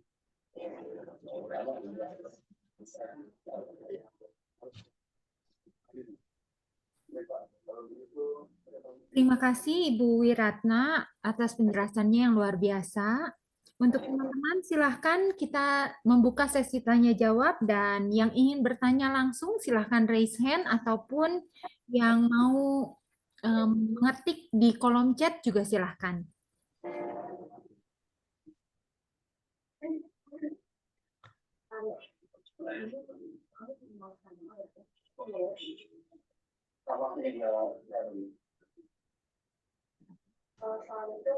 Oke, ini saya lihat ada satu pertanyaan di kolom chat ya. Ya, baik. Saya bantu bacakan ya, Ibu Ya, Wiratna. Ya, ini yang pertanyaan terakhir adalah Namo Buddhaya Ci, saya ada 2 pertanyaan. Lingkungan pergaulan anak-anak itu kan mempengaruhi sifat atau perilaku mereka nih. Jika kita tahu ada satu anak yang sebenarnya baik, tapi bergaul sama anak yang mohon maaf mungkin kurang baik secara perilaku. Gimana sih Ci cara menanganinya? Sama beberapa pembina di SMB saya itu ngerasa anak-anak kurang menghargai pembina karena kami terlalu dekat dengan mereka. Apa kita sebagai pembina harus memberi jarak agar anak-anak paham dan bisa menghargai kita supaya mereka nggak nganggap kita kayak teman seusia mereka yang bebas mau ngomong atau bersikap kayak gimana ke kita gitu, Ci. Terima kasih, Ci. Silakan oke. Bu Ratna mungkin mau menjawab dulu pertanyaannya. Pertanyaan kembar ya, satu pertanyaan tapi keluarnya 2. Betul, beranak ya, Bu. Iya, beranak. Oke, yang pertama soal pergaulan ya. Mungkin pertama-tama adalah concern kita ke anak-anak tentang teman-temannya yang perilakunya kok kita merasa kayak kurang oke gitu. Yang pertama-tama perlu kita lihat adalah apakah ini kita sudah melihat efeknya atau kita baru takut nih. Takut aja gitu, kayaknya biasanya saya tahu nih anak ini baik, besoknya ngelihat dia kok mainnya sama anak yang lain yang kita tahu kayaknya kurang gitu. Kita perlu lihat sih apakah itu baru ketakutan kita mau antisipasi atau memang sudah ada efeknya gitu. Nah, kalau itu baru ketakutan kita, mungkin kita baru bisa observasi dulu ya sementara karena seperti tadi teman-teman tahu ya, buat anak-anak pertemanan penting ya. Dan ketika kita langsung bilang jangan, kadang-kadang malah jadi penasaran, kenapa nggak boleh? Main aja besok sama main gitu ya. Tapi kita bisa lihat apakah ada perilakunya yang berubah. Misalnya, kayaknya biasanya dia ngomongnya halus. Sekarang nih saya lihat dia suka main gamenya sama yang itu terus, ngomongnya sekarang kasar gitu misalnya. Nah, kalau misalnya sudah ada perubahan perilaku, sebenarnya kita bisa ajak bicara. Ajak bicara, eh, ini tergantung anaknya juga ya. Saya anggap ini anaknya mungkin apa sudah bisa diajak ngomong gitu ya. Kalau bisa diajak ngomong, bisa, oh ya kamu kok sekarang ngomongnya begitu, ya kan? Kita bisa kasih feedback. Gitu. Memang menurut saya ya sulit untuk kita membatasi pergaulan, apalagi kita kakak sekolah minggu. Kita ketemunya seminggu sekali gitu misalnya ya. Sisanya yang 6 harinya kan kita nggak bisa jagain dia gitu ya. Bahkan orang tua aja yang ketemu tiap hari di rumah belum tentu bisa jagain anaknya, nggak boleh gaul sama siapa. Nah, cuma yang akhirnya bisa kita lakukan adalah memperkuat kualitas baik yang ada di diri anak ini supaya dia bisa menavigasi ketemu orang yang teman yang rasanya kurang baik. Ya mungkin kalau ngobrol oke, tapi kalau yang tidak baik jangan diikuti gitu ya. Kita perlu pikirkan bagaimana menguatkan dia, karena pada akhirnya kita nggak bisa kok ngejagain anak itu dijagain 24 jam gitu ya. Kita nggak bisa membatasi orang-orang yang ketemu sama dia. Tapi yang kita bisa lakukan, kita perkuat kualitas di dirinya. Nah, kalau memang ada efek negatifnya, kita bisa ajak ngomong gitu ya. Jadi kayak seperti kesadaran gitu ya, bahwa kamu sekarang berubah loh, kemarin begini, sekarang begini. Itu mungkin kurang lebih seperti itu. Nah, untuk yang kedua, soal pembina. Memang ini selalu jadi pertanyaan. Katanya kalau kita terlalu akrab, nanti orang tidak punya respek sama kita. Sebetulnya itu balik lagi bagaimana kita membawa diri kita. Gitu ya. Dalam arti, coba kita cek diri kita sendiri. Jangan-jangan kita juga punya perasaan itu. Karena kita sudah akrab, kita jadi tidak berani asertif. Kita tidak berani mengatakan tidak pada hal-hal yang sebenarnya kurang layak. Misalnya nih, ngomongnya nggak sopan, atau misalnya keplak-keplak kepala atau apa gitu ya. Tapi karena kita akrab, kita jadi nggak enak hati. Kita jadi nggak berani kita ngomong, jangan begitu dong, karena kita takut kehilangan keakraban itu. Nah, caranya adalah kita sebenarnya tidak perlu menjauhkan diri. Menjadi akrab itu justru sebenarnya enaknya adalah adik-adik kita lebih open sama kita. Mungkin di masa sulit, kalau dia ada masalah, dia jadi bisa cerita sama kita. Tapi bagaimana supaya nggak bablas gitu ya, jangan nanti dianggapnya kita temennya terus jadi seenaknya gitu. Nah, memang kita harus jelas kalau yang tidak boleh, tidak boleh. Memang nggak enak sih pas ngomongnya gitu ya. Kan misalnya nih, dia harusnya manggil Koko, terus sekarang manggilnya langsung nama gitu. Dan kita merasa itu nggak oke gitu ya. Dikira temennya. Ya kita boleh ngomong, kamu tetap harus panggil Koko dong gitu kan. Nah, jadi kita boleh ucapkan apa yang menjadi concern kita kalau kita keberatan gitu. Tapi bukan berarti kita harus jadi jauh. Saya bisa tetap dekat kok gitu ya. Kita bisa tetap dekat, tapi yang rasanya menurut kita nggak apa-apa ya kita jangan lakukan gitu. Kira-kira gimana? Membantu nggak jawabannya?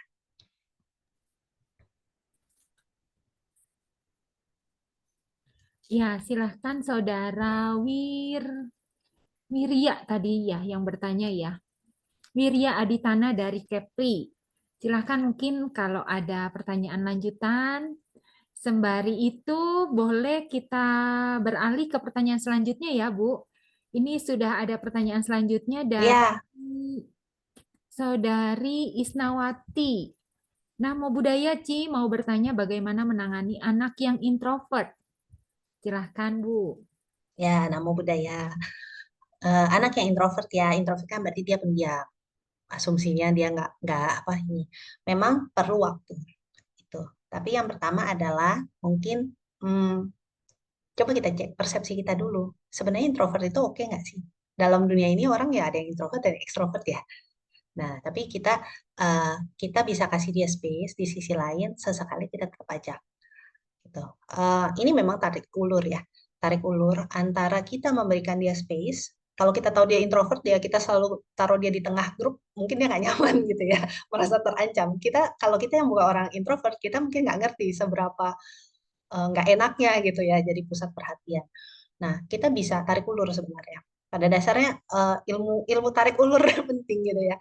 Sesekali kita kasih dia kesempatan untuk tampil di muka umum, tapi kita juga kasih space. Dan ada tipsnya. Biasanya kalau introvert kan nggak mau jadi pusat perhatian. Coba kalau di highlight jangan sendirian, tapi sama temennya in the group gitu. Misalnya anak yang introvert kalau ayo maju ke depan kamu ngomong gitu ya, mungkin aduh setengah mati gitu ya, dia kayak takut gitu ya. Tapi gini, ayo majunya berdua atau bertiga sama teman-teman. Jadi dia nggak menjadi spotlight sendirian gitu. Nah itu, dan pelan-pelan ya kita mendekat. Biasanya kalau kita ya namanya baru kenal ya, kalau misalnya baru datang ke sekolah minggu sekali 2 kali kan belum nyaman. Tapi kalau sudah lama mungkin bisa lebih nyaman. Jadi kita juga mendekatnya pelan-pelan. Oke, semoga bisa menjawab ya kepada kakak atau saudari Isnawati. Boleh dilanjut ya Bu Wiratna ya. Ini ada Ya, pertanyaan selanjutnya, ini mulai seru nih, banyak pertanyaan. Nama budaya Ci, kalau untuk menghadapi anak yang hiperaktif sampai tidak mau diam, kira-kira gimana? Nah ini kayaknya juga pertanyaan dari kami juga nih. Dan kayaknya banyak juga yang bertanya hal yang sama. Silahkan Bu Wiratna. ya baik. Em, nah, sama sih. Kita kalau di PAUD gitu ya, hiperaktif itu sebenarnya ada 2 tipe. Ada yang memang dia lagi eksplorasi. Lagi pengen eksplorasi aja gitu. Maksudnya pengen nyoba. Mungkin kalau di sekolah minggu rasanya lebih nyaman, jadi dia pengen nyoba-nyoba. Tapi ada juga yang memang masalahnya itu em, masalah psikologis dan fisiologis. Jadi yang memang butuh penanganan. Gitu. Memang teman-teman di sini kan mungkin nggak semuanya mendalami soal itu. Jadi kita nggak bisa membedakan gitu ya. Eh, Biasanya kita itu kita kasih space di mana dia bisa bereksplorasi, tapi di sisi lain kan kita tahu kalau terlalu heboh nanti mengganggu teman-temannya. Nah, ini bisa ada satu kakak yang mendampingi. Biasanya cara paling mudah adalah satu orang memang diassign untuk dampingi yang lebih aktif ini supaya tidak mengganggu atau melukai teman yang lain. Gitu. Kadang-kadang saking nggak bisa diemnya gitu, terus sebenarnya cuma mau Noel, terus temannya kedorong jatuh gitu kan, terus akhirnya jadi heboh. Nah, biasanya kita ada pendampingan gitu. Atau untuk kasus-kasus yang khusus sekali, ya mungkin kita bisa minta dia didampingi dari rumahnya yang nemenin gitu. Kalau sangat khusus, tapi di luar dari itu sih, eh, kalau memang kita ada beberapa orang di dalam kelas sekolah minggu, satu orang bisa khusus untuk nemenin. Itu sih. Jadi didampingi dan kita kasih dia space untuk eksplorasi, tapi tetap ada batasannya gitu. Kurang lebih itu. Jadi tempat duduknya ya jangan sengaja yang di tengah-tengah, yang sempit-sempit gitu ya. Ntar pasti kedorong. Ya, didampingi mungkin diberi kekhususan tersendiri ya Bu Wiratna ya. Tapi Iya, iya. iya, untuk dia bisa bereksplorasi sendiri. Ya, Iya, kalau yang seringkali ada juga yang nggak bisa diam itu karena dia butuh selalu ada sensorinya gitu. Ya mungkin khusus buat dia kita bisa kasih ada mainan khusus gitu ya, yang dia bisa kutak-atik sehingga dia nggak selalu apa lari ke sana sini. iya, baik. Baik, semoga menjawab Bu Sri Suhartami ya.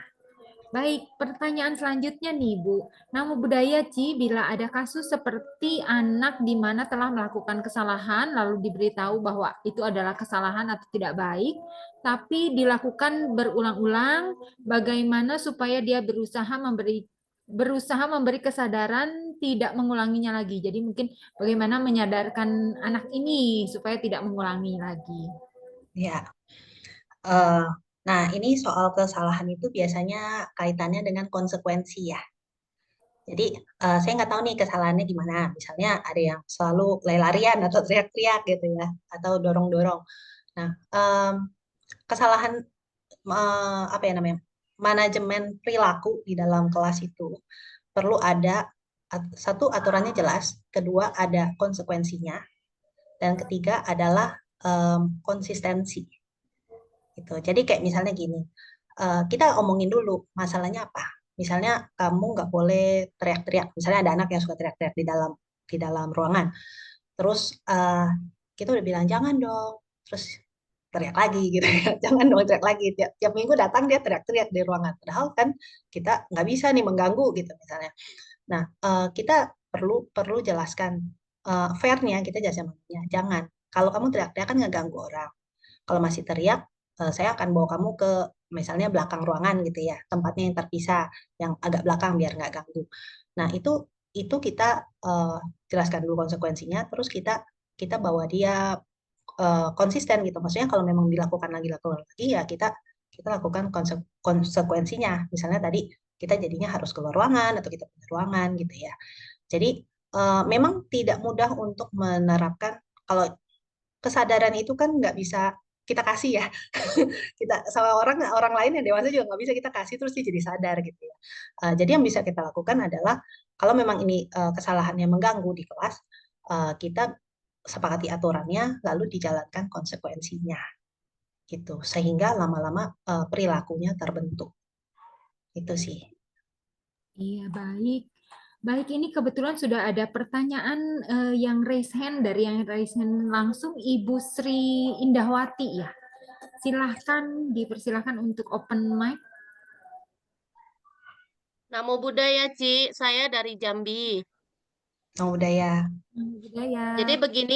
Jadi begini, saya mengajar TK dari PG, TKA, dan TKB. Sebelum belajar, kami biasanya puja bakti dulu dan ada meditasi dan berdana. Nah, yang ingin saya tanyakan ketika saya mengajar, misalnya saya mengajarkan tentang mencintai diri sendiri. Prakteknya misalnya sikat gigi gitu. Kita kan harus menjaga kesehatan diri. Nah, apakah dalam setiap belajar itu kita harus eh, berhubungan dengan dhamma? Misalnya anak-anak harus diajarkan meditasi, anak-anak harus bisa membaca parita, sedangkan usia yang saya handle itu di bawah 6 tahun, mungkin 4 sampai 6, di bawah 6 tahun gitu. Sedangkan ketika puja bakti kan sudah baca parita, sudah meditasi. Apakah harus? Karena menurut saya usia di bawah itu mungkin agak sulit untuk diajak menghafal parita atau bermeditasi lagi, sedangkan sudah dilaksanakan ketika puja bakti. Gitu aja, Ci. Ya, baik. Terima kasih, Ci, pertanyaannya. Eh, ini pertanyaannya bagus ya. Dan tadi sebenarnya udah dikasih contoh. Kita mau ngajarin mencintai diri sendiri, ya langsung belajarnya sikat gigi gitu ya. Sebetulnya kalau ini jujur dulu, saya belum buka kurikulum panduan sekolah minggu yang diberikan gitu ya. Tapi eh, kalau menurut pendapat saya, Dharma Sang Buddha itu apa sih? Apakah Dharma Sang Buddha itu sekedar parita yang harus kita hafalkan? Atau Dharma Sang Buddha itu apa? Dharma Sang Buddha itu kan ajaran yang bisa kita aplikasikan di kehidupan kita sehari-hari. Justru Dharma Sang Buddha itu adalah sesuatu yang sangat relevan dalam hidup kita. Jadi kalau ini menurut saya pribadi, kita bisa menginterpretasikan Dharma Sang Buddha yang sesuai untuk anak-anak usia itu apa gitu ya. Misalnya menjadi baik. Kalau kita summary ya, ajaran Buddha itu, teman-teman ingat, jangan berbuat jahat, tambahkan kebajikan, sucikan hati dan pikiran. Ini ajaran semua Buddha gitu ya. Nah, kita bisa aplikasikan ke anak-anak kita. Jadi, tidak melulu harus hafal, misalnya gini, harus hafal parita besok saya tes, ya enggak gitu ya. Tapi misalnya tata cara, kebaktian, dan lain-lain, sebenarnya anak-anak itu juga belajar gitu. Apalagi anak-anak PG, TK. Anak-anak itu belajar bukan sekedar ketika kita guru pembina berbicara. Tidak, mereka belajar mulai dari mereka datang.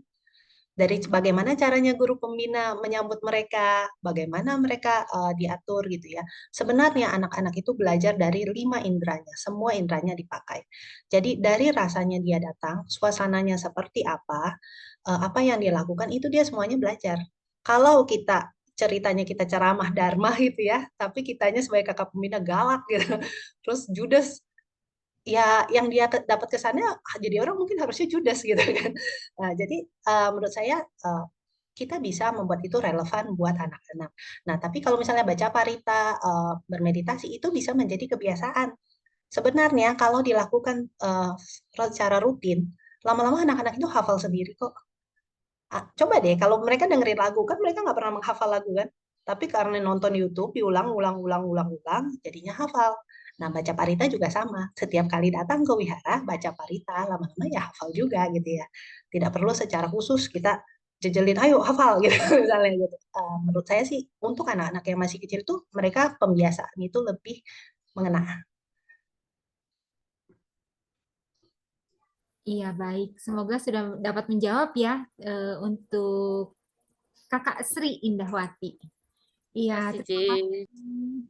terima kasih. Ini tidak terasa ya, kita sudah sampai tinggal 7 menit lagi perjumpaan kita dan saya berikan satu pertanyaan. Mohon maaf, saya akan membacakan satu pertanyaan lagi ya untuk Ibu Wiratna. Namo Buddhaya, izin bertanya bagaimana jika space wihara kita kecil dan tidak memungkinkan kalau membagi antara Gabi dan yang muda-mudi. Jika membagi waktu juga tidak memungkinkan. Ini mungkin pertanyaannya bagaimana caranya menyiasatinya. Silahkan. Ya, ya memang sulit ketika kita menggabungkan berbagai tahap usia ya, karena kan kebutuhannya beda gitu. Kalau space-nya kecil, mungkin bisa kalau jamnya nggak bisa dibagi sulit juga ya. Bisa juga kegiatannya itu dipikirkan yang kolaborasi. Misalnya nih, kakak-kakaknya dikasih tugasnya untuk memimpin adik-adiknya mengerjakan sesuatu gitu ya. Jadi kakaknya belajar tanggung jawab, adik-adiknya belajar mengerjakan sesuatu. Itu bisa. Bisa juga mungkin sesekali diadakan kegiatan yang khusus buat yang kakak-kakaknya. Mungkin di event-event tertentu gitu ya. Untuk yang dewasa sekali yang muda-mudi sesekali dibikin kegiatan yang khusus muda-mudi sehingga ada waktu di mana muda-mudi bisa mengeksplorasi sesuai kebutuhannya. Mungkin muda-mudi juga bosen juga kali ya tiap hari katanya dicampurin sama anak kecil nih gimana nih gitu ya. Itu mungkin bisa dipikirkan juga momen-momen khusus gitu ya. Misalnya umumnya kita bersama-sama tapi ada minggu khusus ini kegiatan muda-mudi gitu ya. Ada hari yang khusus ini kegiatan anak-anak. Itu mungkin bisa jadi siasat gitu. Sebenarnya akan jauh lebih baik kalau memang bisa diatur waktunya, bisa ada jam yang berbeda. Tentu itu lebih baik. Tapi kalau memang sama sekali tidak bisa, berarti kitanya yang harus jauh lebih kreatif gitu ya. Misalnya apakah kita inputnya ke muda-mudi punya WhatsApp group atau apa yang kita bisa sharing-sharing, tapi nanti pas kegiatan bersamanya itu tetap kegiatannya bareng gitu. Mungkin kurang lebih itu ya. Atau mungkin boleh ditambah gurunya kali ya, Bu. Bisa nggak tuh? Iya, bisa juga kalau soalnya tadi concern saya katanya ruangannya kecil ya. Sebenarnya kalau kalau tempatnya memang cuma satu dibagi gurunya, ini grup A, ini grup B gitu ya, grup yang kecil, grup yang dewasa ya lebih enak gitu. Tapi kalau memang tidak memungkinkan karena suara dan lain-lain, ya kita bisa coba dengan cara bisa juga mungkin yang apa tuh namanya tidak pada saat itu gitu loh, indirect ya. Jadi misalnya kita bisa bagikan wawasan dharmanya mungkin lewat WhatsApp gitu ya, lewat Instagram gitu. Jadi pas pertemuannya mungkin lebih ke aktivitas yang bisa bareng-bareng. Iya, baik. Terima kasih. Semoga menjawab ya kepada saudari Metayana Buddhis. Oh, dari Metayana Buddhist Center. Baik, ini masih ada pertanyaan selanjutnya, Bu. Cuma karena waktu pula lah, kita akan berusaha menjawab juga pertanyaan yang lainnya. Sementara mungkin akan dicatat oleh saudara Jusintri dan nanti akan dibalas di grup chat ya, di grup dan akan dibagikan di grup pelatihan ya. Jadi jangan khawatir yang pertanyaannya belum terjawab ya, karena tentunya saya yakin Ibu Wiratna ini akan selalu standby untuk membantu kita semua. Betul ya, Bu ya? Iya, masih ada kok. Dan siapa tahu teman-teman yang lain juga bisa kasih pendapat ya. Iya, baik. Baik, terima kasih Bu Wiratna untuk sesi yang luar biasa. Saya juga belajar banyak. Ini nanti mau ikut menerapkannya nanti di sekolah minggu. Dan baiklah teman-teman, terima kasih. Selanjutnya kita akan melakukan sesi foto bersama. Mungkin dipandu oleh DPP IPGABI. Silahkan. Oke, aku izin dokumentasi ya. Jadi buat teman-teman yang belum on cam, mungkin bisa on cam dulu. Dan bagi teman-teman yang bisa pakai virtual background-nya, mungkin bisa dipakai dulu virtual background-nya. Terus karena ini ada 3 slide, jadi mungkin teman-teman bisa ditahan agak lama ya.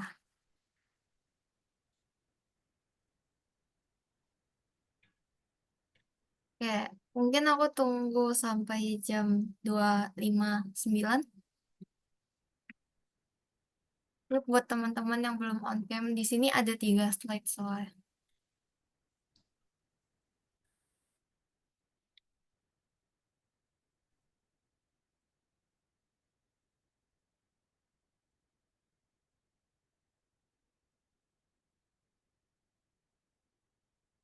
Oke, aku izin Aku izin screenshot untuk yang slide pertama dulu ya. 1, 2, 3.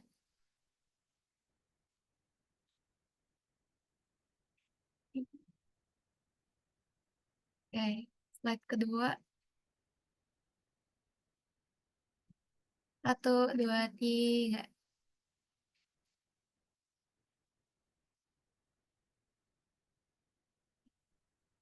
Slide ketiga. 1, 2, 3. Oke.